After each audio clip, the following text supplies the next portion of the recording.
What's up everybody, welcome back. Now in my last video we did the ultimate Metroid Prime 4 informational update video. So if you're new to this channel, I highly suggest you subscribe because we will be covering Metroid Prime 4 and anything else regarding Metroid that's brand new information as much as possible on this channel going forward. So definitely keep that in mind when you're watching this video. Obviously you'll see other news channels covering the same information that comes out, but you won't see it quite like this on this channel, I'm just saying. So anyway, with that in mind, we do have some actual brand new information to discuss about Metroid Prime 4 in this video, and stay tuned for the very end of the video because I will be announcing a special Metroid event for this channel coming up very soon, so stay tuned for that at the end of the video. But first of all, we're going to talk about this Metroid Prime 4 news that came today via videogameschronicle.com in regards to Retro Studios and the fact that they have now hired even more AAA talent in regards to visual effects artists to not only continue to ramp up the production of Metroid Prime 4, but also basically to keep the quality at such a high level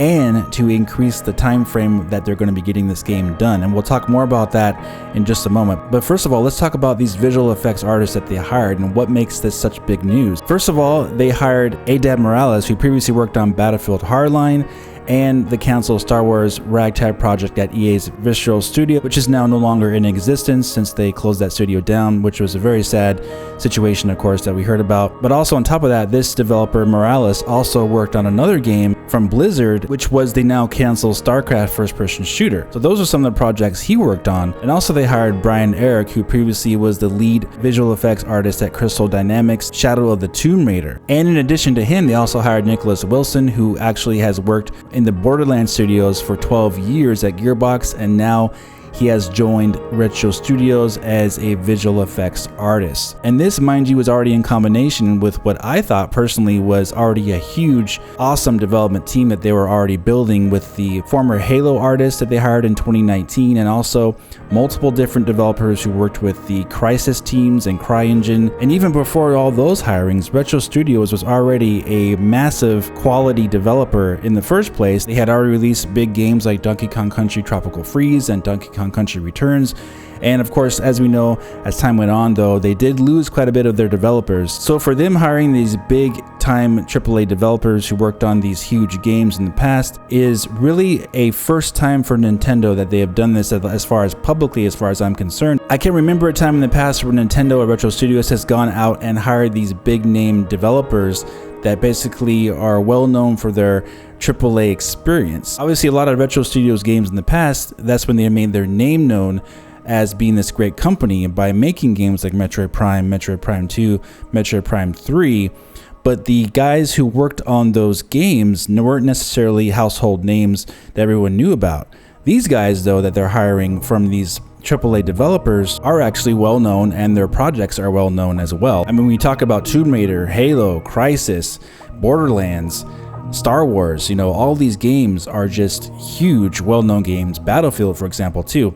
All these games are big, well-known games. But also, on top of that, this is something pretty big for another reason, because when you look at all those games that these developers have worked on, it appears that this may be the best looking, best graphically enhanced, most realistic game that Retro Studios and Nintendo has ever managed to produce on a console due to the talent and the background that these developers have shown in their projects. So every single one of these developers, not just the ones we're talking about here today, but also the ones they hired in 2019, every single one of these individuals, every single one of them, all their games that they focus on have all been realistic, very modern, high graphic fidelity, pushing the boundaries of what platform they're on as far as graphics are concerned. And so for Retro Studios to be hiring these individuals now shows that what they're targeting must be something that's extremely impressive, because I'm sure you would agree that that is a lot of talent to go to waste if they're not going to be using these developers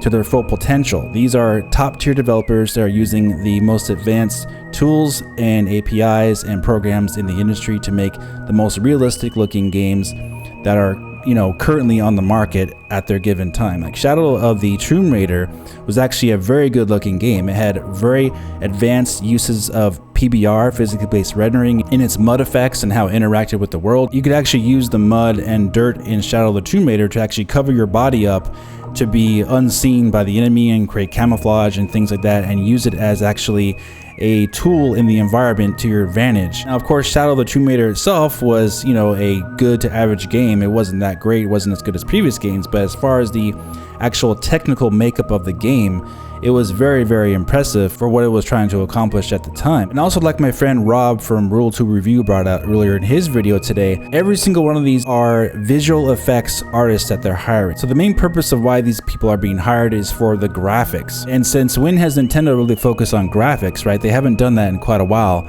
Basically since the last Retro Studios game, which was Donkey Kong Country Tropical Freeze, even though that was not quite as focused on graphics as, say, a Metroid Prime 3 was, taking advantage of the Wii hardware even though it was limited. Metroid Prime 3 did look fantastic for what the Wii could do at the time. So Retro Studios, they tend to always, they focus on cutting edge graphics that they have access to, and they are a AAA, even quadruple A developer. So for them hiring this type of talent, I do believe firmly that this will without a doubt be the absolute best looking game that we have ever seen as Nintendo owners of their consoles. And actually, when the release date is of this game will be another telling example of what they're actually targeting as far as the technical aspects of this game. Because from the looks of it, all these developers they're hiring, every single one of them has much more experience working on more advanced hardware than the Nintendo Switch. So we will wait and see exactly what they're targeting as far as the specs are for this game, and of course the release date for Metroid Prime 4. But I do think the soonest we would see it would be the end of 2021, but of course most people do believe that we won't see it until 2022. So if that is the case, we may very well be seeing a cross-gen game or even a next-gen game for Metroid Prime 4, and the developers they're hiring to do the visual effects for this game do support that theory pretty clearly. I mean, these guys simply don't work with nothing except for the best pieces of hardware from their resumes. Basically their resumes speak for themselves. They work on AAA experiences, focusing on realism, realistic graphics, going for the most realistic look as possible. So we will see, and of course, I'm sure you're all excited to see this game finally be revealed, hopefully soon. And you got to think that after a year and a half in development already, with all these awesome developers working together, you got to think they have a trailer ready by now.